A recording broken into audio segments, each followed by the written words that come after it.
الحمدللہ والصلاۃ والسلام علی رسول اللہ. عزیز ساتھیوں، بعد اخوان نے بات ظاہر کی ہے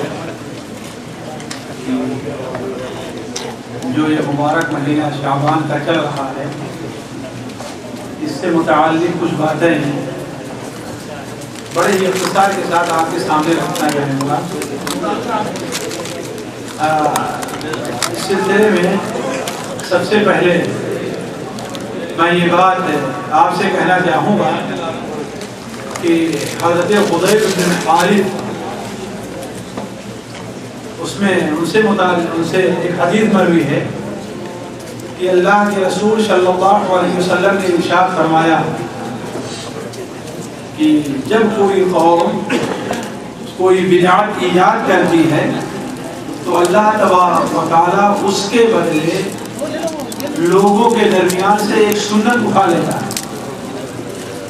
ذرا غور کریں گے میری بات پر کہ جب کوئی قوم، کسی قوم کے لوگ کوئی بدعت ایجاد کرتے ہیں تو اللہ تبارک و تعالیٰ اس کے بدلے ان کے درمیان سے ایک سنت اٹھا لیتا ہے، اور وہ سنت اس وقت تک ان کے درمیان واپس نہیں کی جاتی جب تک کہ وہ لوگ اس بدعت کو چھوڑ دیں. واقعہ یہ ہے کہ اس وقت ہمارے درمیان بہت سے امور سے متعلق بہت سی ایسی بدعتیں رائج ہو چکی ہیں اور سنتوں نے ان کی جگہ لے لی ہے. اس کی مثال یہ سمجھیے کہ اللہ کے رسول صلی اللہ علیہ وسلم نے اپنی احادیث میں بلکہ خود قرآن مجید میں بندوں کو بعض وہ اعمال بتائے گئے ہیں جن کے کرنے سے ان کے میت اور مردے کو ثواب پہنچتا ہے. اسے ہم اشارے ثواب کہتے ہیں، اپنی زبان میں اشارے ثواب کہتے ہیں. اسے دعا کا ذکر ہے، صدقہ اور خیرات کا ذکر ہے، اور لمبا سے ایک مضمون ہے، موضوع ہے کہ اشارے ثواب کے مشہور طریقے کیا ہیں. لیکن بدقسمتی سے اب ہم اپنے ماحول میں دیکھتے ہیں تو ایصال ثواب کے مشروع طریقے تو کم رہ گئے ہیں، اس کی جگہ غیر مشروع طریقے بڑے عام ہو گئے. پتہ اس کی کیا ہے کہ جب لوگوں نے غیر مشروع طریقے کو ایجاد کیا تو مشروع طریقے اللہ تبارک و تعالیٰ نے، اور اللہ تبارک و تعالیٰ کی یہ سنت ہے کہ اللہ تعالیٰ کوئی نعمت اپنے بندے کو دیتا ہے، جب اس کی قدر بندے نہیں کرتے تو اسے چھین لیتا ہے. اللہ تعالیٰ اپنی اس نعمت کو چھین لیتا ہے، جس کی بڑی مثالیں ہمارے ماحول میں پائی جا رہی ہیں. تو ایسا ہی کچھ اس شعبان کے مبارک مہینے سے متعلق بھی ہے. یہ شعبان کا مہینہ بڑی فضیلت والا مہینہ ہے، اور اس مہینے میں کچھ کام ایسے ہیں جو اللہ کے رسول صلی اللہ علیہ وسلم سے ثابت ہے، اور صحابہ کرام سے ثابت ہے، اور تابعین سے ثابت ہے. آج ان کاموں کا ذکر تو ہمارے ماحول میں نہیں پایا جاتا، البتہ بہت سے وہ کام جو اللہ کے رسول صلی اللہ علیہ وسلم سے ثابت نہیں ہے وہ ہمارے بیچ رائج ہو گئے. تو میں اختصار کے ساتھ بعض ان کاموں کی طرف اشارہ کروں گا، تفصیلی گفتگو نہیں کر سکتا، اشارہ کروں گا جو کام اس مبارک مہینے میں مشروع ہیں جو ہمیں کرنا چاہیے. اللہ کے رسول صلی اللہ علیہ وسلم کیا، صحابہ کرام اور تابعین وہ عمل کرتے تھے. اس کے بعد آپ خود ہی جان جائیں گے کہ جب ہمارے یہاں جو کام ہو رہے ہیں وہ مشروع ہے ہی نہیں، اس کا مطلب بدعت ہے. سب سے پہلا کام جو اس مبارک مہینے میں مشروع ہے وہ کثرت سے روزہ رکھنا ہے. ذرا غور کریں اور دیکھیں ہمارے ماحول میں کتنے لوگ ہیں جو اس مبارک مہینے کے روزے کا اہتمام کرتے ہیں.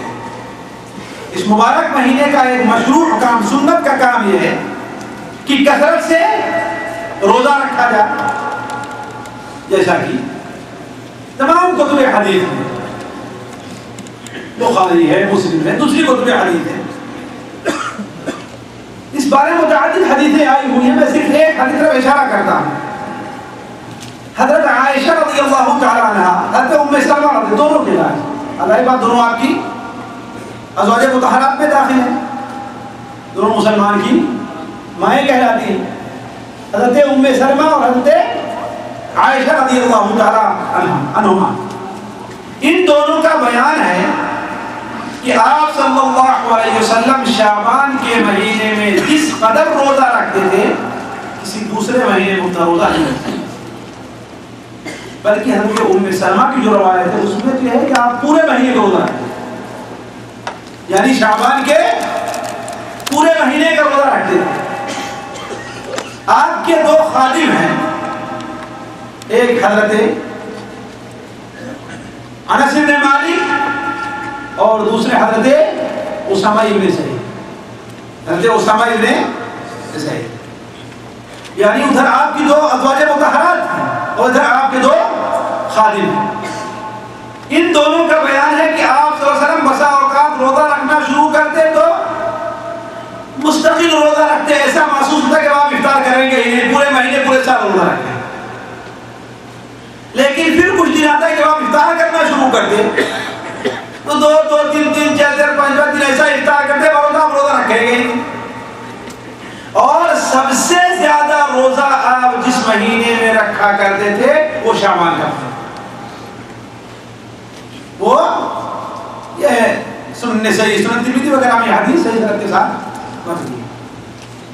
بلکہ حضرت اسامہ ابن زید نے مزید اللہ کے رسول صلی اللہ علیہ وسلم سے سوال کیا، جیسا سنن نسائی کے اندر یہ حدیث موجود ہے کہ اے اللہ کے رسول صلی اللہ علیہ وسلم، ہم دیکھتے ہیں کہ جس قدر آپ شعبان کے مہینے میں روزہ رکھتے ہیں کسی اور مہینے میں روزہ نہیں رکھتے، وجہ اس کی کیا ہے؟ تو آپ نے فرمایا کہ چونکہ اس مبارک مہینے میں بندوں کے نامۂ اعمال اللہ تعالیٰ کے حضور پیش کیے جاتے ہیں. بندوں کے نامۂ اعمال، بندوں کے کاموں کا سالانہ بجٹ اللہ تعالیٰ کے حضور پیش کیا جاتا ہے. اور میں چاہتا ہوں کہ میرا عمل اللہ تعالیٰ کے حضور جب پیش ہو تو میں اس وقت روزے سے اس وقت میں تو ذرا بتائیں کہ آپ صلی اللہ علیہ وسلم کثرت سے روزہ رکھیں اس مہینے میں تو ہمارے لیے کیا ہے؟ ہم آپ کے امتی ہیں نا، آپ کا عمل ہمارے لیے سنت ہے کہ نہیں سنت ہے؟ ہمارے لیے بھی یہ ہے کہ کثرت سے اس مہینے کا ہم روزہ رکھیں. لیکن دیکھیں اپنے ماحول میں کتنے لوگ اس مہینے کا روزہ رکھ رہے ہیں. جو لوگ بڑا دھوم دھام مچاتے ہیں، دھوم چراغا کرتے ہیں، حلوے پکاتے ہیں اور یہ ہے اور وہ ایسا کچھ ہو رہا ہے، لیکن ان میں روزہ رکھنے والوں کی تعداد کتنی ہے؟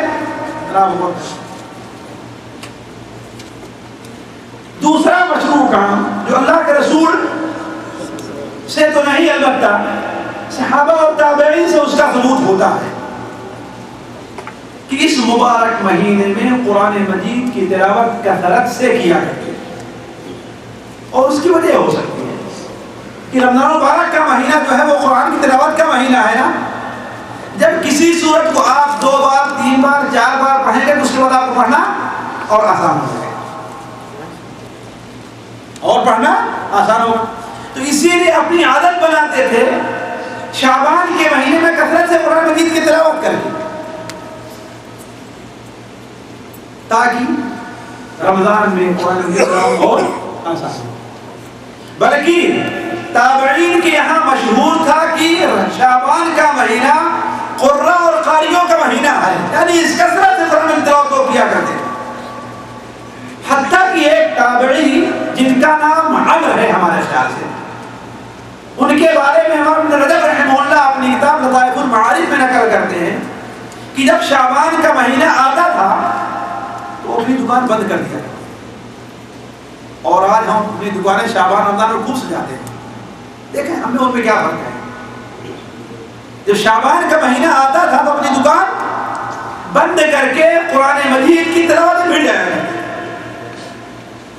اس سے اندازہ لگتا ہے کہ اس مبارک مہینے میں قرآن مجید کی تلاوت کا تھوڑا سا کچھ اہتمام کرنا ہے. تیسری چیز جو سنن ابن ماجہ وغیرہ کی ایک حدیث سے ثابت ہوتی ہے کہ اس مبارک مہینے میں، ویسے تو ہر مہینے میں چاہیے، لیکن کوشش کر کے اس مبارک مہینے میں ہم اور آپ شرکیہ امور سے بچنے کی کوشش کریں، اور آپس کے اندر جو اختلاف ہو، پھوٹ ہو، بات چیت بند ہو گئی ہے، لڑائی ہو گئی ہے، ایک دوسرے سے جدا ہو گئے ہیں، اس کو ختم کرنے کی کوشش کریں. اس کو ختم کرنے کی کوشش کریں. سمجھیں میری بات؟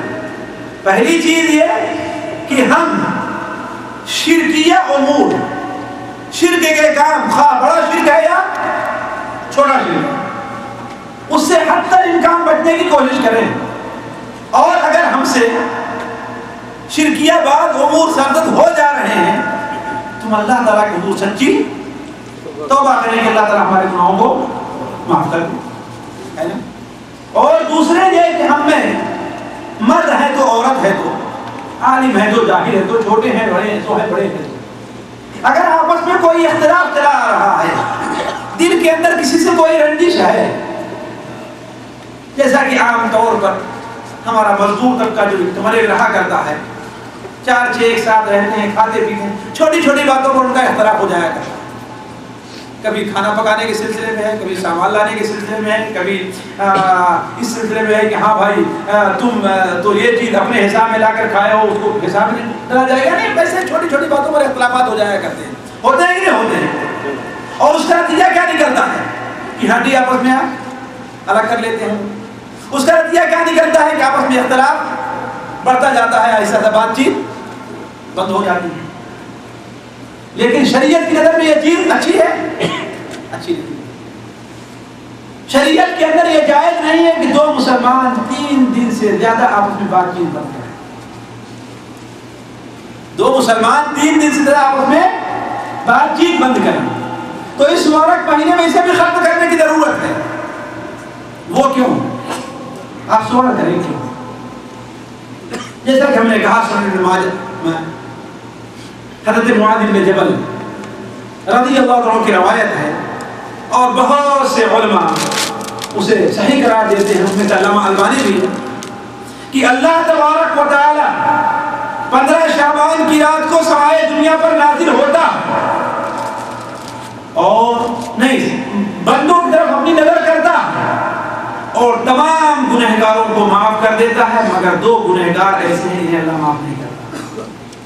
انہیں اللہ معاف نہیں کرتا. وہ کون ہے؟ شرک کرنے والا ہے اور آپس میں پھوٹ اور اختلاف لڑائی کرنے والا.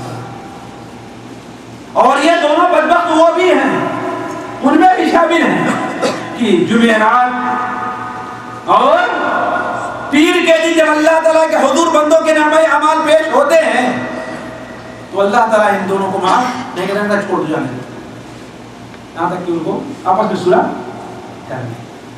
تو اس حدیث سے پتہ چلتا ہے کہ اگر ہم میں ہمارے دو بھائیوں کے اندر کوئی اختلاف ہو گیا ہے تو اس کو ختم کرنے کی کوشش کریں تاکہ اللہ تبارک و تعالیٰ کی رحمت کے حقدار ہم ٹھہریں. اگر ہم سے شرکیہ کوئی امور سرزد ہو رہا ہے اس کی معافی اللہ تعالیٰ سے چاہے اسے چھوڑیں تاکہ اس بڑی نعمت کے ہم حقدار ہیں.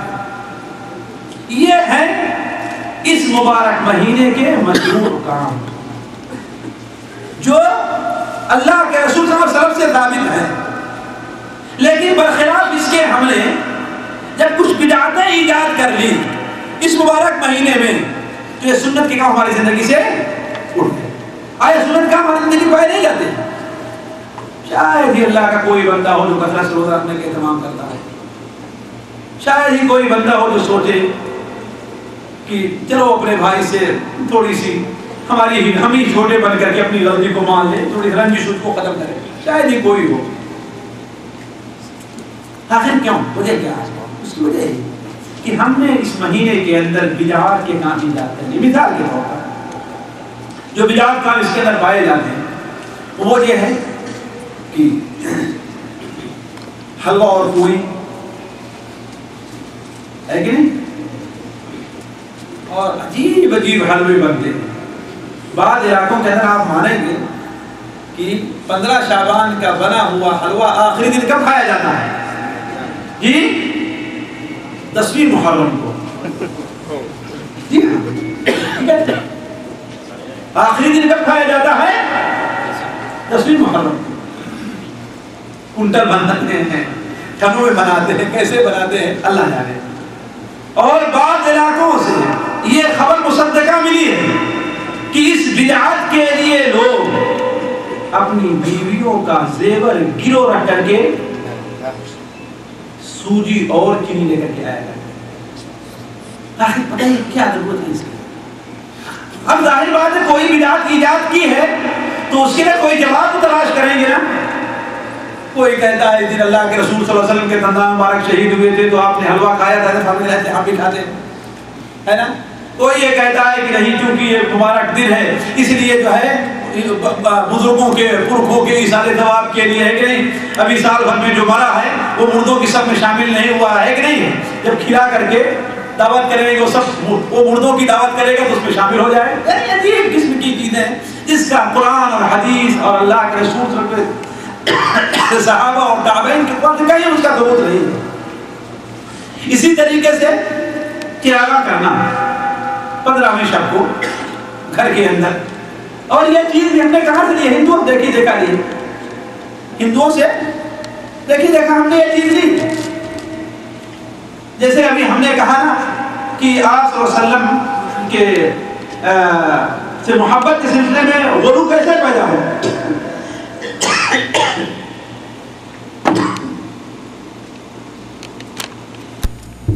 اس میں ایک وجہ ہم نے یہ بھی بیان کی تھی کہ پرانی قومیں پچھلی قوموں کے بقایا جو ہمارے اندر پایا گیا وہ اس طریقے سے ہندوؤں سے ہم نے جو بدعات لی ہے. ہولی وہ دیوالی وہ مناتے ہیں تو ہم بھی اس کی بدلے جو ہے منانے لگے. سال بھر میں ایک دن وہ بھی اچھا کھانا پکا کر اپنے پرکھوں کو دیتے ہیں تو ہم بھی پکا کر اپنے پرکھوں اور اپنے بزرگوں کو دینے لگے, تقسیم کرنے لگے. اسی طریقے سے ایک اور بدعت کہ 15 شعبان کو خصوصی طور پر قبرستان جانے کا اہتمام کیا جاتا ہے نا ساتھیو. قبرستان کی زیارت بڑی اہم ہے. یہ سنت بلکہ سنت موقدہ ہے جو آج ہماری زندگی سے نکلی ہوئی ہے. مزار پر ہم جائیں گے لیکن قبرستان نہیں جائیں گے. مزار پر جانے سے قبرستان کی زیارت کا جو سبب ہے وہ نہیں ہوتا. قبرستان کی زیارت اللہ کے رسول صلی اللہ علیہ وسلم نے کیوں ہمیں بتلائی ہے کہ تم قبر کی زیارت کرو, اس لیے قبر تمہیں آخرت کو یاد دلاتی ہے, تمہیں موت کو یاد دلاتی ہے. اور جو مالی تھے سکندر جب چلا دنیا سے دونوں کیا لے کر کے گیا وہ انسان؟ لاکھ پتی کروڑ پتی رہا ہو لیکن کیا لے کر گیا وہ انسان؟ فرق یہ ہے کہ اس غریب کا کفن 10 روپے میٹر رہا ہوگا اس کا 50 روپے میٹر رہا ہوگا. یہی تو ہوگا کیا کچھ ہوگا. آخر اسی 3 کپڑے میں اسے بھی کفن دینا ہے, اسے بھی کفن دینا ہے.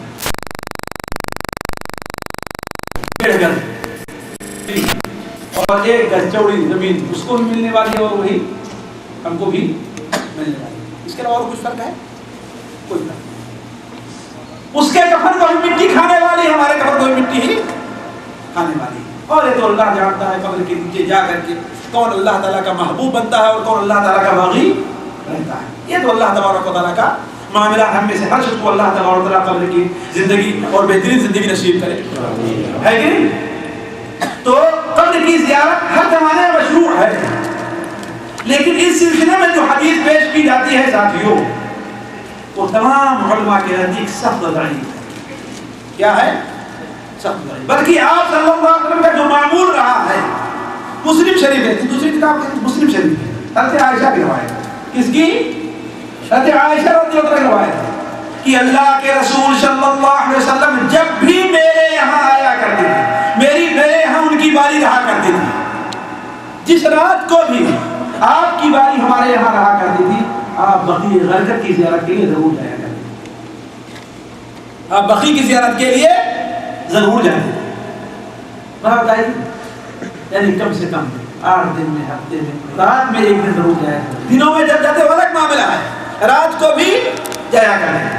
تو قبر کی زیارت کو اس رات کے لیے خاص کرنا یہ کوئی سنت کا طریقہ نہیں بلکہ بدعت کا طریقہ ہے۔ سال بھر نہ جائیے آپ، سال بھر آپ نہ جائیے اور یہ سمجھیے کہ اس دن جانے کی کوئی افضلیت ہے، یہ بات غلط ہے۔ اسی طریقے سے اس دن جلسے جلوس کرنا، میلے کرنا، تقریر کرنا، رات جاگنا، یہ ساری چیزیں ایسی ہیں ساتھیوں جو اللہ کے رسول صلی اللہ علیہ وسلم کے مطابق نہیں۔ اب میں کر رہا تھا کہ سنت جب کسی بدعت جب کسی قوم کے یہاں آتی ہے تو سنت اس کے مقابلے میں اٹھ جاتی ہے۔ اب دیکھ لیجیے، قرآن اور حدیث کی روشنی میں، حدیث رسول کی روشنی میں اور صحابہ اور تابعین کے عمل کی روشنی میں ہم نے بتا دیا کہ اس مبارک مہینے کے اندر سنت کے کام کیا، وہ دیکھیے آپ اس طرف، اور دوسرے یہ طرف دیکھیے جو بدعت کے کام ہمارے ہاں ایجاد ہو گئے ہیں کہ کتنے لوگ سنت پر عمل کریں، کتنے لوگ بدعت پر عمل کرنے والے ہیں۔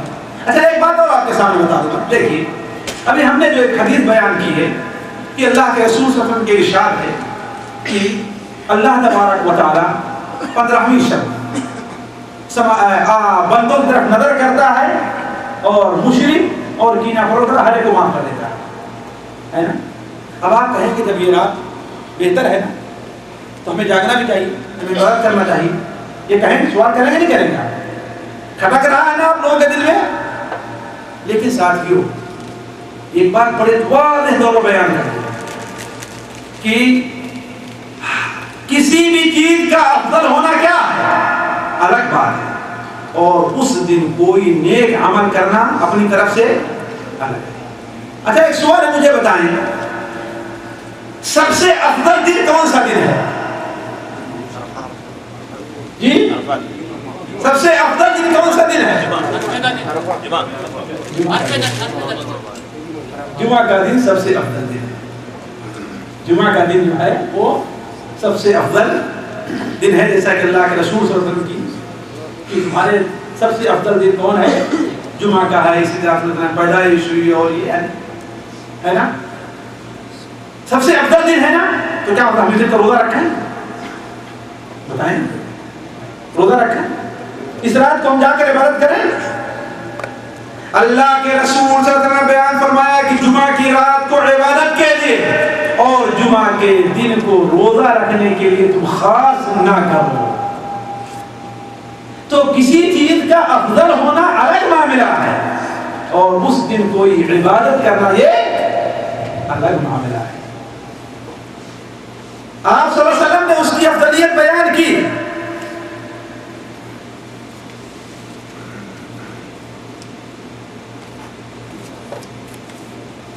ہمارے بھائی نے کسی نے جلد بازی سے کام لیا ہے، غلط کون؟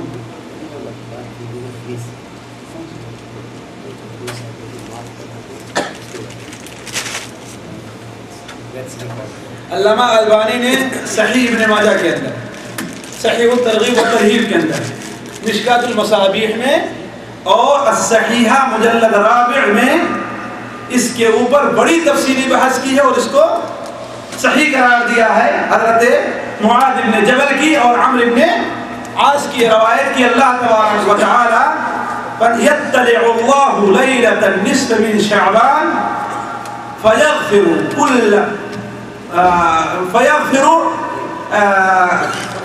کیا الفاظ ہے اِلَّا مُشْرِكٍ أَوْ مُشَاهِدٍ۔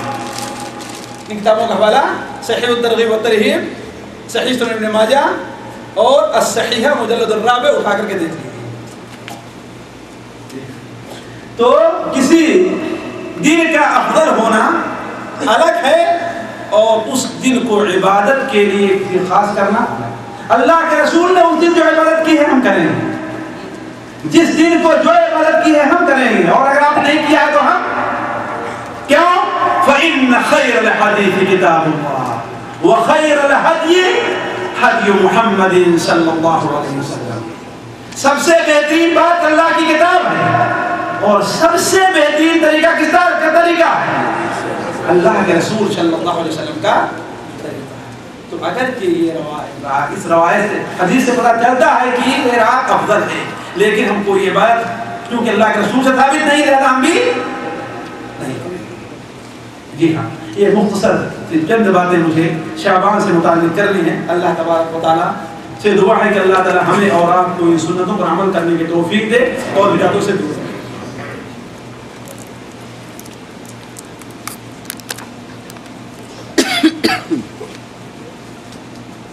رسول صلی اللہ علیہ وسلم کو اول و آخر کہنے کا کیا مطلب ہے؟ سوال یہ ہے کہ کس نے کہا، کیا کسی حدیث میں آیا ہے کہ اول و آخر اللہ کا رسول ہے، یا قرآن میں کہیں آیا؟ کم سے کم میری معلومات کی حد تک، پتہ میں غلطی پر ہوں، میں کوئی عالم نہیں ہوں، ایک طالب علم ہوں چھوٹا سا، میری معلومات کی حد تک کسی بھی صحیح معتبر روایت میں کتب ستہ وغیرہ میں اللہ کے رسول کو اول و آخر نہیں کہا گیا۔ اس لیے اول و آخر اگر کوئی آدمی بعد میں ایجاد کرے اور یہ معنی مراد لیتا ہے کہ اللہ تبارک و تعالی نے تمام نبیوں سے پہلے آپ کی نبوت کا فیصلہ فرمایا، تمام نبیوں کی نبوت سے پہلے آپ کو نبی نہیں بنایا، ذرا غور کریں میرے الفاظ سے، ورنہ پھر کوئی بھائی بھی اعتراض کرنا شروع کر دے، ہے کہ نہیں؟ تمام نبیوں کی نبوت سے پہلے آپ کے نبوت کا فیصلہ فرمایا۔ کنت نبیا وآدم بین الماء والطین، یا منجدل بین الماء والطین۔ اس لیے صحیح الفاظ کتبت نبیا، صحیح لفظ کیا ہے؟ کتبت نبیا، مجھے نبی لکھ دیا گیا، اور ابھی آدم علیہ السلام کی روح نہیں تو آپ کی نبوت مقرر کر دی گئی ہے کہ نہیں؟ تو سب سے پہلے آپ کی نبوت مقرر کی گئی، لیکن نبی بنا کر بھیجا آپ کو سب سے آخر میں۔ اس معنی میں اگر کوئی لیتا ہے ٹھیک، لیکن قرآن مجید میں هو الاول والآخر جو کہا ہے اللہ تبارک و تعالیٰ کے لیے کہا ہے، هو الاول والآخر والظاہر والباطن۔ یہ کس کی صفت ہے؟ اللہ تبارک و تعالیٰ کی ہے، نبی کی صفت نہیں ہے۔ جو بھائی ہمارے بعض لوگوں نے مجھے معلوم ہے کس سے اظہار کیا ہے، وہ سراسر ان کو دھوکہ ہے، سراسر ان کو دھوکہ ہے، اور ہوا پرستی اور نفس پرستی کے ذریعے بات کہی گئی ہے۔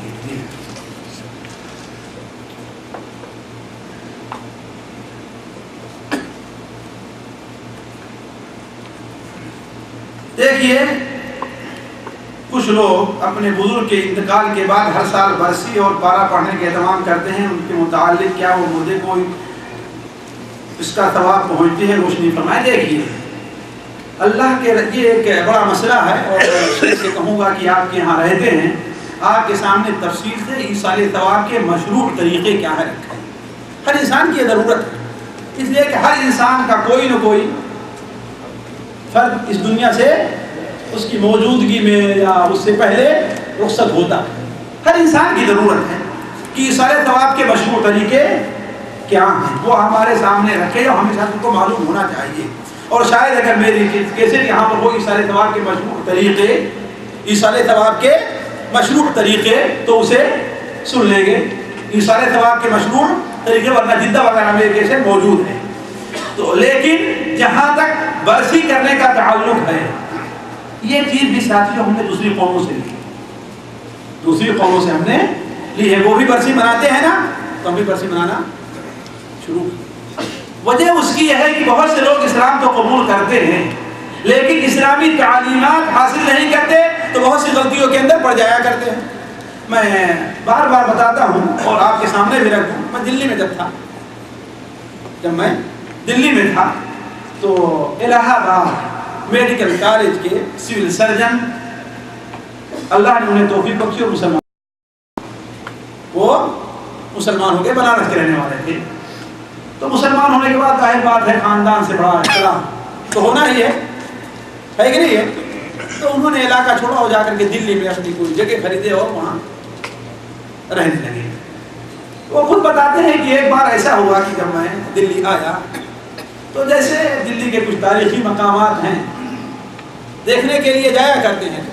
میں اور میرے بچے بھی گئے. تو کہا کہ سب چیزیں دیکھنے کے ساتھ نظام الدین اولیاء بھی گیا. نظام الدین اولیاء بھی گیا. تو کہا کہ جیسے دروازے پر پہنچے تو یہ جو بدعت ہمارے یہاں بلکہ شرک ہے کہ قبر پر پھول وغیرہ چڑھانے کے لیے لے کر کے بیچ رہے تھے. تو چونکہ ہماری بیوی تو ظاہر بات وہ میرے سمجھانے سے مسلمان ہوئی تھی, میری طرف پڑھ کر کے اس نے اسلام نہیں قبول کیا, اسلام کی حقیقت کو جانے. اور چونکہ اپنے یہاں جب مندروں وغیرہ میں جاتی تھی تو وہ پھول خریدتی تھی اور لے کر کے جاتی تھی, اس لیے اس نے پیسہ نکالا اور پھول خرید لی. لیکن ہم نے اسے منع کیا. دیکھیے یہ اپنے یہاں جو کچھ کرتی تھی وہ لے کر کے آئی. تو اس طریقے سے ہمارے مسلمانوں میں جہالت کی بنیاد پر بہت سی عادات اور بہت سی عبادت کے کام جو اللہ کے ثابت نہیں ہے غیر قوموں سے ہمارے اندر چلے گئے. اسی طریقے سے برسی وغیرہ بھی ہے. میت کی طرف سے آپ کھانا کھلائیں غریبوں اور مسکینوں کو, لیکن اپنے دوستوں کو نہیں, اپنے رشتہ داروں کو نہیں. بقول اکبر الہ آبادی کے کہ بہت سے لوگوں نے لکھا ہے حال باد وفا مگر نہ کہہ سکا کوئی بھی یقینی بات. جو سچی بات تھی وہ ہو گئی ہمیں معلوم, ہمارے شعر کی ساری جہاں میں مچی ہے دھوم. بتاؤں آپ سے مرنے کے بعد کیا ہوگا؟ بتاؤں آپ سے مرنے کے بعد کیا ہوگا؟ پلاؤ کھائیں گے ہوا فاتحہ ہوگا. یہی ہوگا مرنے کے بعد, پلاؤ کھائیں گے ہوا فاتحہ ہوگا. تو یہ احباب کو اور دوستوں کو یہ کھلانا یہ سارے دوا نہیں. غریبوں کو مسکینوں کو آپ کھلائیے اور کوشش کیجیے کہ جتنا پوشیدہ طور پر انہیں آپ دے سکیں, جتنا چھپا کر انہیں آپ دیں, انہیں اتنا معلوم ہو کہ مجھے کس نے کھانا دیا. یہ آپ کے لیے اور آپ کے میت کے زیادہ ثواب کا باعث ہے. یہ بھیڑ بھاڑ کرنا دیکھ اور یہ تماشا کیا, یہ تماشا ہے. یہ جس کام کے لیے کیا جاتا ہے اس کا یہی ہوتا ہے کہ دنیا کے اندر واہ ہو جائے کرتا ہے. تو برسی کے نام پر یا اور نام پر یہ ساری چیزیں کرنا, اس سے عیسیٰ ثواب کوئی بھی کسی مردے کو نہیں ہوتا. کیوں نہیں پہنچا؟ اس لیے کہ نبی صلی اللہ علیہ وسلم کے طریقے کے خلاف.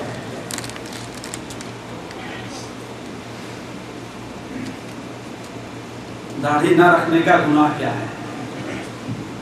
بھائی دیکھیے اللہ کے رسول صلی اللہ علیہ وسلم نے ہمیں اولاً تو داڑھی رکھنے کا حکم دیا اور آپ کا حکم واجب ہوتا ہے, واجب کو چھوڑنے والا.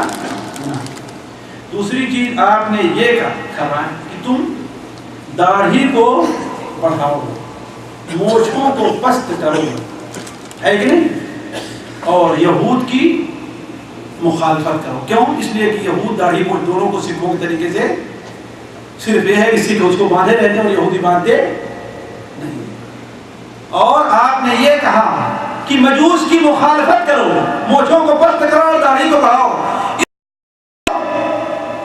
مونچھیں بڑی بڑی رکھتے ہیں اور داڑھی نہیں رکھتے. تو داڑھی نہ رکھنے میں کئی معذور ہیں.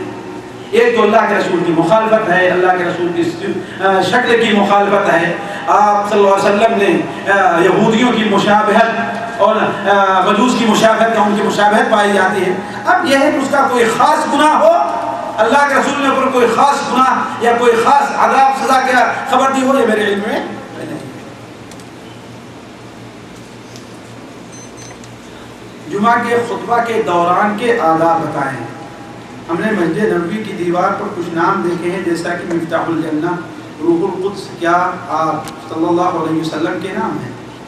دیکھیے پہلے کہا جہاں تک تعلق ہے جمعہ کے خطبہ کے دوران, اس کے لیے موٹے موٹے الفاظ میں آپ یہ سمجھ لیجیے کہ جب امام منبر پر بیٹھے تو ہمیں امام کی طرف متوجہ ہو جانا چاہیے, ہمیں امام کی طرف متوجہ ہونا چاہیے. صحیح الترغیب والترہیب, صحیح الجامع الصغیر میں علامہ البانی رحمہ اللہ نقل کرتے ہیں کہ جب صحابہ کرام جب اللہ کے رسول منبر پر بیٹھے صحابہ کرام آپ کی طرف متوجہ ہو جایا کرتے. یہ پہلا ادب ہے. دوسرا ادب یہ ہے کہ ہم امام جو کچھ بات ہے اسے غور سے سنیں, ہم اسے غور سے سنیں. تیسری بات یہ ہے کہ ہم کسی سے خطبے کے دوران بات چیت اشارہ کنایا نہ کریں. یہ خطبے اور جمعے کے ثواب کو برباد کر دیتا ہے، خطبے اور جمعے کے ثواب کو برباد کر دیتا ہے۔ یہ اختصار کے ساتھ خطبہ سننے کے آداب ہیں، اور تفصیل کے لیے کبھی دوسرے موقع۔ ہم نے مسجد نبوی کی دیوار پر کچھ نام دیکھے ہیں جیسا مفتاح الجنہ، جی ہاں ایسے نام لکھے ہوئے ہیں، اور یہ نام کوئی شرعی طور پر نہیں لکھے ہیں، نہ اسے شرعی قرار دیا جا سکتا ہے۔ اب ہر قسم کے حاکم ہوا کرتے ہیں، کچھ سنتوں کو پھیلانے والے اور کچھ اس قسم کے، یہ چیزیں جو ہے عثمانیہ دور خلافت کے اندر جو ہے وہاں پر مشہور ہوئی، لکھی ہوئی ہیں، اور ابھی تک وہ چلی آ رہی ہیں۔ اس کی کوئی شرعی حیثیت نہیں ہے، نہ ہی قرآن حدیث میں اس سے متعلق کوئی آیا ہے کہ ہاں بھائی ناموں کو لکھنا چاہیے۔ اور روح القدس یہ حضرت جبرائیل علیہ السلام کا لقب ہے، اللہ کے رسول صلی اللہ علیہ وسلم کا نام نہیں ہے۔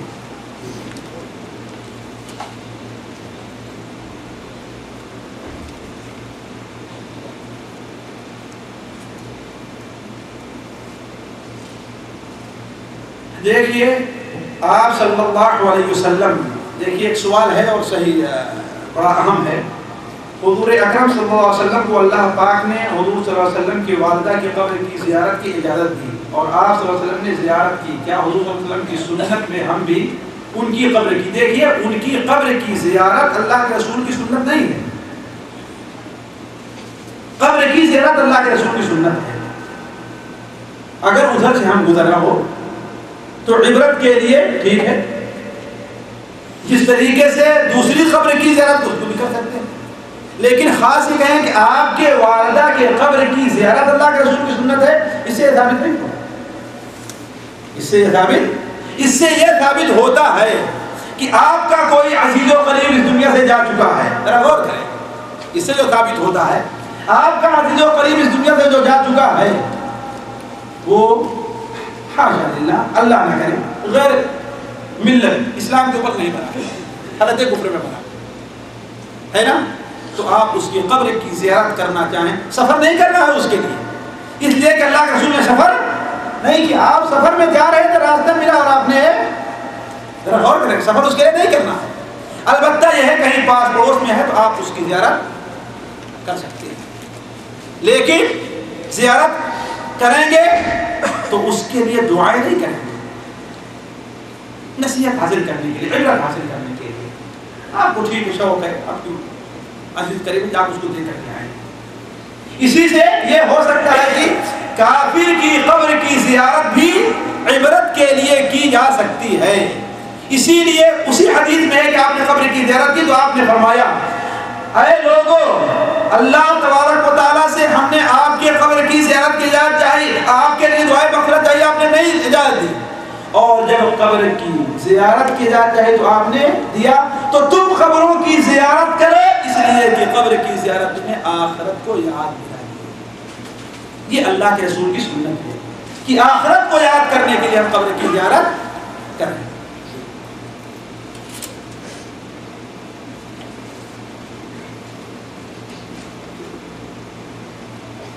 یہ کوئی ایک لڑکا ہے جس کے باپ کا پتہ نہیں ہے، کیا وہ قرآن پاک حفظ کر سکتا ہے اور کیا وہ امامت کر سکتا ہے؟ قرآن حدیث کی روشنی میں جو آپ نے دیکھیے،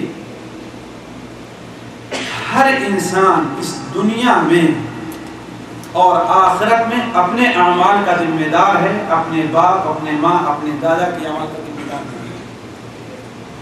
اگر وہ نیک ہے، قرآن مجید یاد کرتا ہے، قرآن مجید یاد کرتا ہے اور اس کے حالات اچھے ہیں، یعنی نیک اور پرہیزگار ہے، امام کے لائق ہے، کیا ہوگا؟ وجہ کیا ہے؟ آخر والدین کے گناہ کو وہ کیوں بھگتے؟ اگر اس کے والد نے گناہ کیا، اس کی والدہ نے گناہ کیا، اس سے اسے کیا ملے؟ وَلَا تَزِرُ وَازِرَةٌ وِزْرَ أُخْرَى، کوئی کسی دوسرے کا بوجھ نہیں اٹھائے گا۔ تو مسلمان ہے، اگر مسلمان کے گھر میں پیدا ہوا ہے وہ قرآن پڑھ سکتا ہے، بلکہ اسے پڑھانا چاہیے، اسے ترغیب دینی چاہیے، ہے کہ نہیں؟ کہ وہ پڑھ کر کے کم سے کم کسی کام، اگر وہ نیک اور صالح امامت کرے، کوئی شرعی دلیل نہیں اسے امامت سے روکا جائے اور ہٹایا جائے۔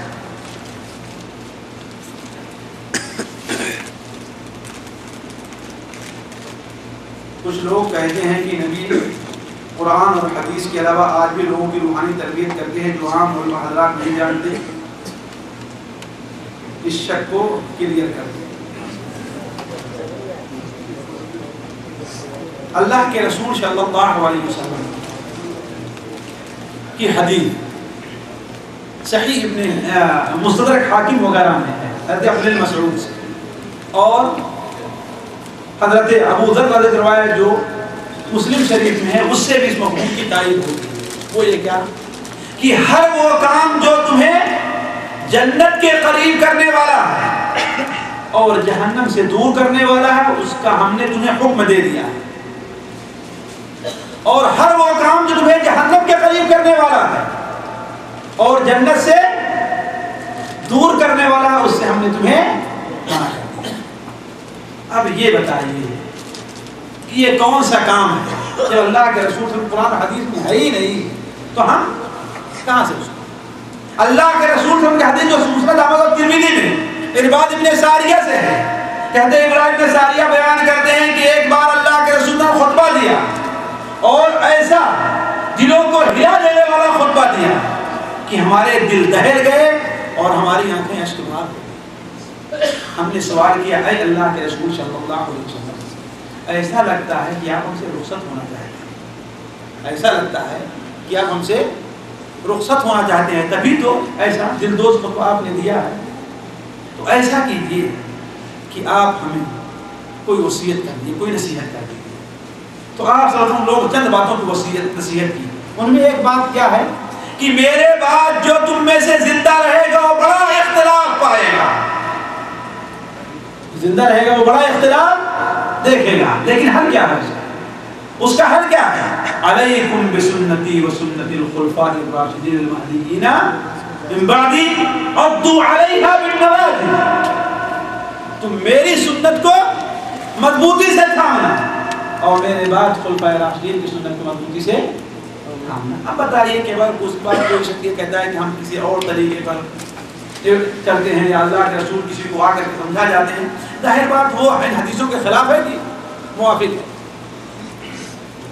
اگر یہ دروازہ کھول لیا جائے تو ہر آدمی چاہے گا وہ کہے گا ہمارے پاس اللہ کے رسول آتے ہیں، ہمیں اللہ کے رسول نے یہ بات بتائی، ہمیں اس چیز کا حکم دیا ہے کہ دین باقی رہے گا۔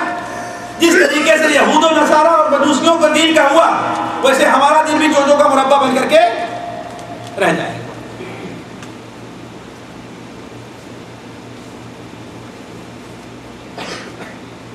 سعودی حکومت حج کے لیے جو پیپر بھائی یہ سوالات بار بار ہوا کرتے ہیں ہے نا، اس کے بغیر چوری چھپے حج کے لیے کرنے جانا جائز ہے کہ نہیں جائز ہے، یہ سوالات بار بار ہوا کرتے ہیں۔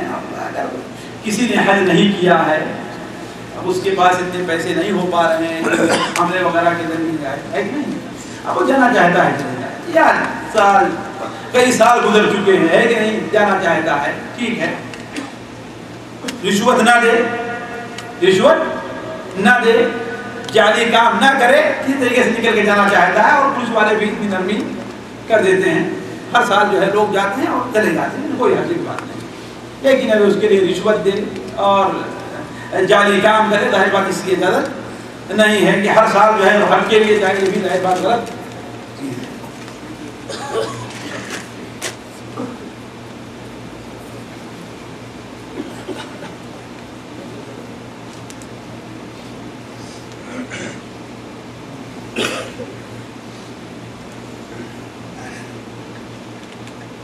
آج کل ہندوستان میں ٹینس پلیئر اچھا ہاں ثانیہ مرزا کی بڑی تعریف ہو رہی ہے، تھوڑے علماء فتویٰ دیے ہوئے ہیں کی وجہ سے جو وہ کھیل کے وقت پہنتی ہے صحیح ہے۔ سوال یہ ہے کہ علماء نے کیا فتویٰ دیا ہے؟ ہر آدمی جس سے فتویٰ تعریف لے نہیں کہ علماء نے فتویٰ دیا ہے، اگر کسی کچھ جیسے جو ہے چھوٹے طالب علم ہے اسے کچھ لالچ دے دی گئی ہے کہ نہیں، ہوتا ہے اس کا بھی جی کہہ رہا ہو کہ ویسے اس حالت میں اس کو دیکھے ہے کہ نہیں، اس کا بھی جی کہہ رہا ہو کہ وہ بھی لوگوں کے ساتھ دیکھے کہہ دی ہے کہ نہیں، شریعت کے خلاف ہے۔ ساتھیوں، یہ ایک موضوع بڑا اہم ہے اور ہم نے اپنے بعد دروس کے اندر جو ہے اس موضوع کو چھیڑا ہے کہ اس وقت یہ جنسی بے آوارگی اور بے راہبی جو پائی جا رہی ہے اس کی وجہ کیا ہے؟ اس کی وجہ یہ ہے کہ عورتوں سے متعلق جو شرعی اصول ہونا چاہیے اسے اپنایا نہیں۔ آج بھائی بہن کے ساتھ، باپ اپنی بیٹی کے ساتھ منہ کڑا کیوں کرتا ہے؟ آج آپ لوگوں نے دیکھا ہوگا 3 سالہ بچی کے ساتھ کوئی 8 سالہ 9 سالہ لڑکا جو ہے کیوں زنا کرتا ہے، اسے مار کر کے پھینک دیتا ہے؟ وجہ اس کی کیا ہے؟ یہی سب عورتوں کی جسم کو فتنے جو مردوں کے جذبات کو ابھارنے والے ہیں، ویسے جنسی فلمیں دکھانا، یہی تو وجہ ہے جس کا نتیجہ ہم آپ بھول رہے ہیں۔ تو چاہیے کہ اس سلسلے میں ہر انسان اپنے طور پر کوشش کرے جہاں تک اس کا بس چلتا ہے۔ کچھ نہیں کر سکتا تو کم سے کم اپنی نظروں کو نیچی کرے، اپنے بچوں کو بچائے، اپنے، ہے کہ نہیں؟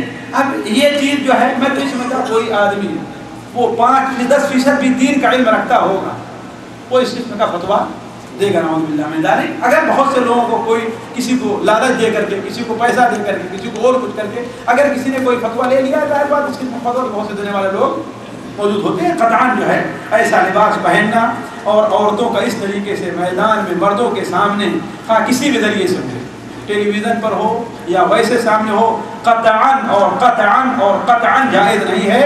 2 عالم کی رائے اس بارے میں مختلف نہیں ہو سکتی، 2 عالم کی بھی رائے اس بارے میں مختلف نہیں ہو سکتی۔ متفقہ طور پر سب یہی کہیں گے کیا قطعاً جائز ہے، اس لیے اس میں کئی شرعی، 1-2 نہیں کئی شرعی خرابیاں، شرعی طور پہ خرابیاں ہیں۔ ایک خرابی تو یہ ہے کہ ظاہر بات عورت بے پردہ ہے۔ دوسری چیز یہ ہے کہ اس کے جسم کا مکمل طور پر اتار اور چڑھاؤ اس لباس سے ظاہر جو مردوں کے لیے فتنہ ہے۔ تیسری چیز یہ ہے کہ آیا کیا عورت کا میدان عمل یہی ہے کہ وہ باہر نکل کر کے کھیلے؟ کیا شریعت اس کی اجازت دیتی ہے؟ تو اس کے اندر بہت سی شرعی خرابیاں ہیں۔ ہر مسلمان کو کم سے کم دل کے اندر، اگر زبان سے نہیں کہہ سکتا یا دل کے اندر اسے کم سے کم برا ضرور سمجھنا چاہیے۔ اگر دل میں برا نہیں سمجھ رہا ہے تو بھلے جواب علیہ حبۃ خردل من الایمان۔ نماز جماعت کے ساتھ پڑھ رہے ہیں، سجدے میں اگر چھینک آ جائے تو الحمدللہ کہہ سکتے ہیں؟ اگر بازو والا اس کا جواب یرحمک اللہ دے سکتا ہے جبکہ وہ نماز پڑھ رہا ہے؟ دیکھیے نہیں، ٹھیک ہے، اچھا سوال ہے۔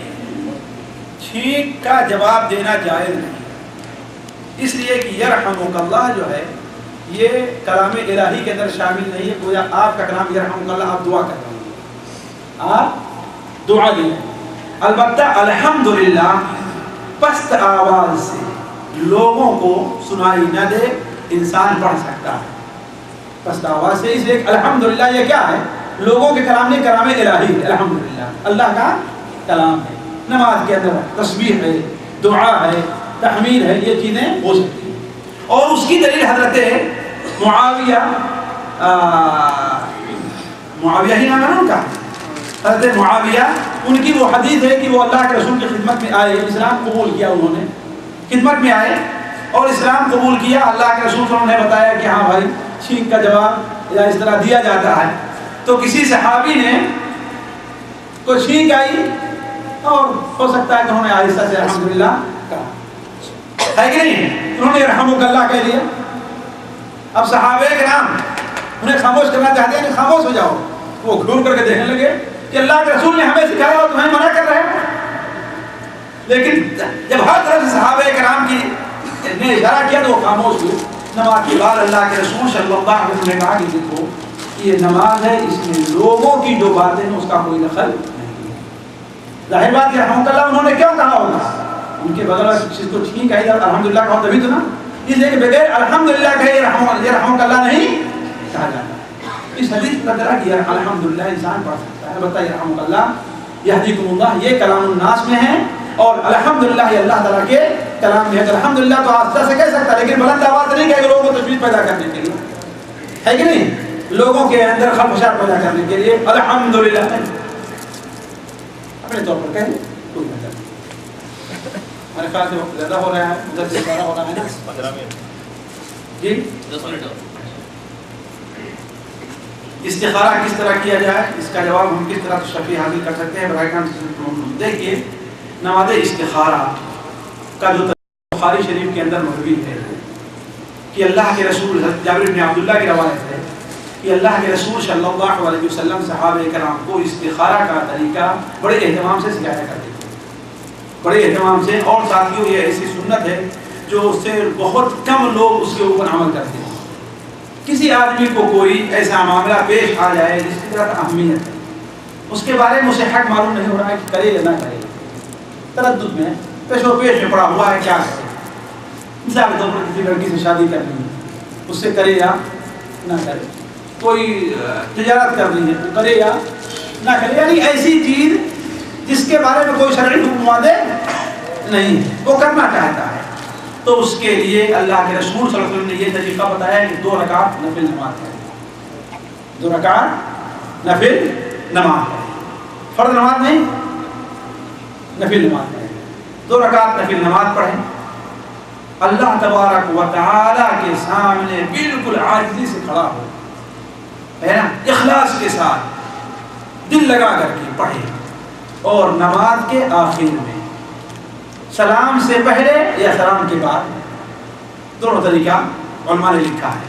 سلام سے پہلے یا سلام کے بعد یہ دعا پڑھیں: اللہم انی استخیرک بعلمک واستقدرک بقدرتک واسألک من فضلک العظیم. آخر تک یہ دعا جو ہے عمومی طور پر کتابوں کے اندر موجود ہے. فإنک تعلم ولا اعلم وانت علام الغیوب وتقدر ولا اقدر وانت علام الغیوب. آخر تک جو ہے یہ دعا پڑھیں. اور کوشش یہ ہو کہ اس دعا کو کتابوں میں دیکھ اس کا ترجمہ پڑھ لے تاکہ اسے جو ہے معلوم ہو کہ وہ کیا کہہ رہا ہے، اسے معلوم ہی ہو کہ وہ کیا کہہ رہا ہے. اس سے صرف یہی طلب کیا گیا ہے کہ اے اللہ تعالیٰ تو غیب جاننے والا ہے، اے اللہ تعالیٰ تو ہر چیز پر قدرت رکھتا ہے، اے اللہ تعالیٰ تو جانتا ہے اور میں نہیں جانتا. میں یہ کام جو کرنے جا رہا ہوں، اے اللہ تعالیٰ اگر میری آخرت میں میری دنیا کے لیے بہتر ہو تو میرے لیے آسان کر دے، ہے نا، اور میرے لیے میسر کر دے. اور اگر میرے لیے دنیا کے اندر اور آخرت کے اندر میرے لیے اچھا نہیں تو اس سے ہم کو پھیر دے اور مجھے اس سے دور کر دے. یہ اختصار کے ساتھ ہم نے وہ دعا جو ہے آپ کے سامنے اور اس کا ترجمہ پڑھ لیا ہے کہ نہیں. اچھا، اس کے بعد ایک بار نہیں وعدے ہوا، 2 بار بھی پڑھے، 3 بار پڑھے، ہے کہ نہیں. 3 بار بھی وہ پڑھ سکتا ہے. البتہ یہ ہے کہ بعض لوگ کہتے ہیں کہ وہ معلوم کیسے ہوگا، کہتے ہیں کیا خواب میں آئے گا. یہ کوئی شرعی چیز نہیں، کوئی شرعی چیز نہیں ہے. 1 بار 2 بار 3 بار، یا اگر وہ ضرورت سمجھتا ہے تو اور بھی کر کے دیکھے کہ اگر کوئی چیز اس کے سامنے واضح نہیں ہو رہی ہے تو جس طرف طبیعت کا میلان زیادہ ہو وہ کر لے، وہ اس کے لیے بہتر ہو. وہ اس کے لیے پریشان نہیں ہونا چاہیے کہ ہاں بھائی ہمیں خواب میں نظر آیا نہیں. صدق دل سے اللہ تعالیٰ سے دعا کی ہے، جو کام بھی کرے گا اگر اس کے لیے خیر نہیں ہے تو اللہ تعالیٰ اسے اس کی توفیق نہیں دیتا. اللہ اس کی توفیق نہیں دیتا.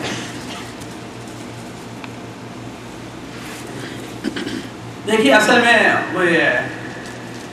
جو پوائنٹ ہم نے نوٹ کیا تھا کہ محبت رسول صلی اللہ علیہ وسلم کے نقصانات میں، ان میں ایک چیز یہ بھی تھی کہ مثال کے طور پر درود و سلام کے لیے نت نئے صیغے اور نئی جگہوں کا ایجاد کرنا ہے. جیسے درود تاج ہے، درود لکھی ہے نا. یہ دونوں درود ایسے ہیں کہ ان کے اندر شرکیہ الفاظ ہوتا ہے، شرکیہ الفاظ اور بدعیہ الفاظ. راحت العاشقین درود تاج میں ہے، اور عاشق عشق کرنا یہ گناہ ہے، یہ جائز نہیں. شریعت میں اس کے لیے کیا محبت ہے. محبت اور عشق میں فرق ہے. عشق کے اندر شہوانیت پائی جاتی ہے، اور عشق جو انسان کرتا ہے اگر اس کا مقصد نہیں ہوا تو حیوان بن جاتا ہے. خودکشی کرتا ہے، اس کا محبوب جو اس کو قتل کرتا ہے، یعنی کچھ نہ کچھ کرتا ضرور ہے. لیکن محبت کرنے والا ایسا نہیں کرتا. عشق کیا ہے کہ اندر شہوانیت. تو عشق جو ہے یہ شرعی لفظ نہیں بدعی لفظ ہے. راحت العاشقین کہنا یا دافع البلاء اور کیا اس قسم کے الفاظ درود تاج کے شرکیہ پائے جا رہے ہیں. اسی طریقے سے بعض ان جگہوں کے اندر یا اس طریقے پر درود و سلام کو خاص کرنا جو اللہ کے رسول نے. مثال کے طور پر اذان اللہ کے رسول صلی اللہ علیہ وسلم کے زمانے میں ہوتی تھی کہ نہیں ہوتی؟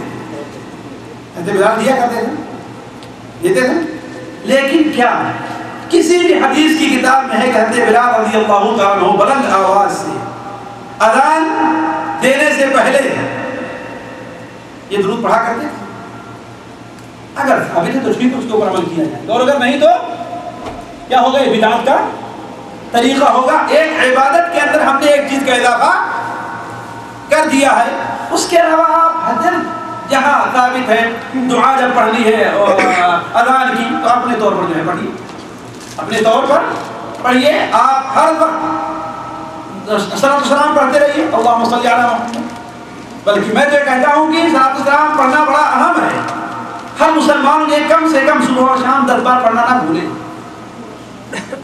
سنن ابو داؤد وغیرہ میں حضرت ابی بن کعب رضی اللہ عنہ کی روایت ہے، وہ بیان فرماتے ہیں کہ اے اللہ کے رسول صلی اللہ علیہ وسلم، ہم نے کچھ وقت متعین کر لیا ہے دعا کرنے کے لیے، کچھ وقت متعین کر لیا ہے دعا کرنے کے لیے. تو ان اوقات میں آپ کے اوپر درود کتنی دیر بہتر ہے؟ کیا 1/3، 1/4، آدھا، 2/3؟ آپ نے ہر بار فرمایا کہ ٹھیک ہے اس سے دعا کرو تمہارے لیے بہتر ہوگا. تو آخر انہوں نے کہا کہ جو وقت میری دعا کا ہے وہ سارا کا سارا آپ پر درود پڑھنے میں گزار دوں گا. تو آپ نے فرمایا تب تو تمہارے تمام معاملات درست ہو جائیں گے، تمہارا غم اور تمہاری فکر ہو جائے گی.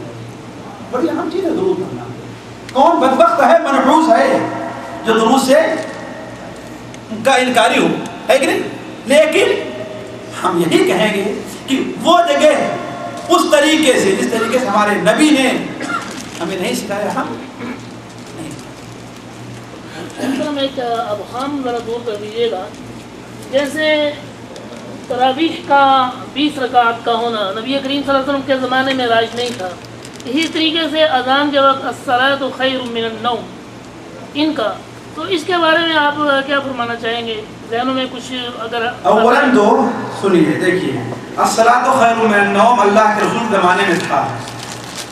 جو حدیث حضرت عمر سے متعلق آئی ہے وہ ضعیف ہے، صحیح نہیں ہے.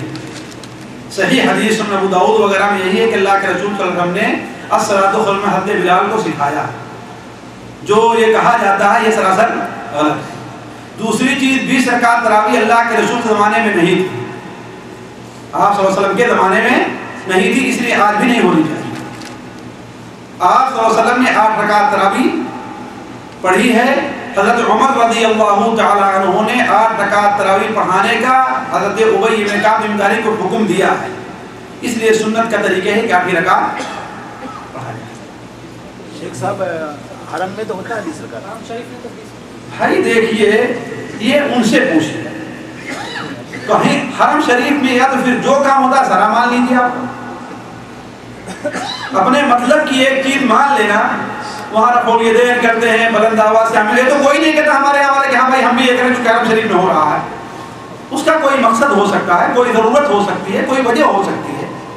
اصل چیز جو ہے وہ یہ ہے کیا اللہ کے رسول صلی اللہ علیہ وسلم سے صحیح حدیث سے 20 رکعت پڑھنا ثابت ہے، یا حضرت عمر رضی اللہ عنہ حکم سے ثابت ہے کہ نہیں ثابت، یہ اپنا مسئلہ ہے. یہ ایک دوسرا مسئلہ ہے کہ وہاں پڑھتے ہیں یا کہاں پڑھتے ہیں، الگ مسئلہ ہے. جو سوال اصل یہ ہے کیا کسی بھی صحیح حدیث سے اللہ کے رسول صلی اللہ علیہ وسلم سے 20 رکعت پڑھنا ثابت ہے؟ اور ظاہر بات ہے کوئی عالم اس کو نہیں اللہ کے رسول ثابت ہے. اور جہاں تک ہم نے اس موضوع پر تحقیق کی ہے اور کتاب لکھی ہے، کسی بھی حدیث میں یہ نہیں ملا کہ حضرت عمر رضی اللہ تعالیٰ عنہ نے لوگوں کو 20 رکعت پڑھنے کا حکم دیا.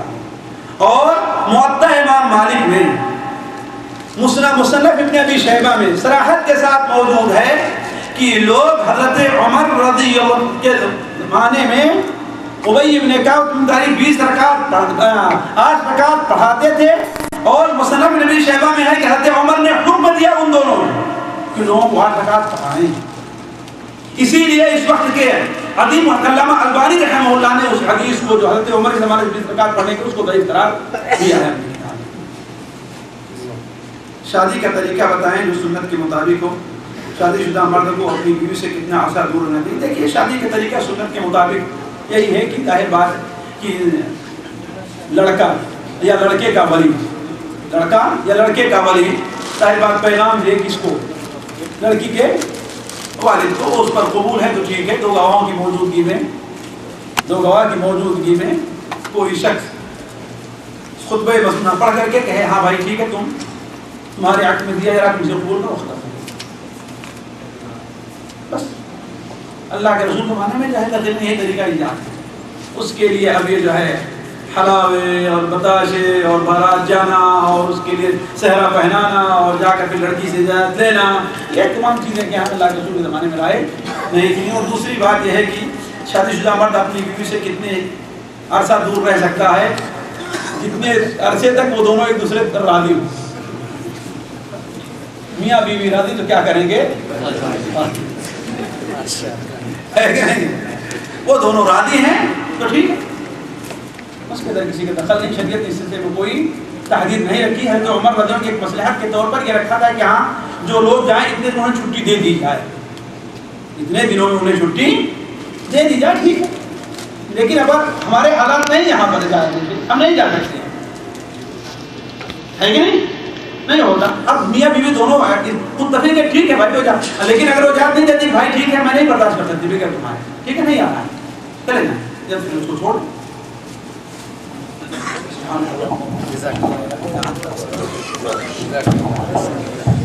حضرات جو بقیہ سوالات ہیں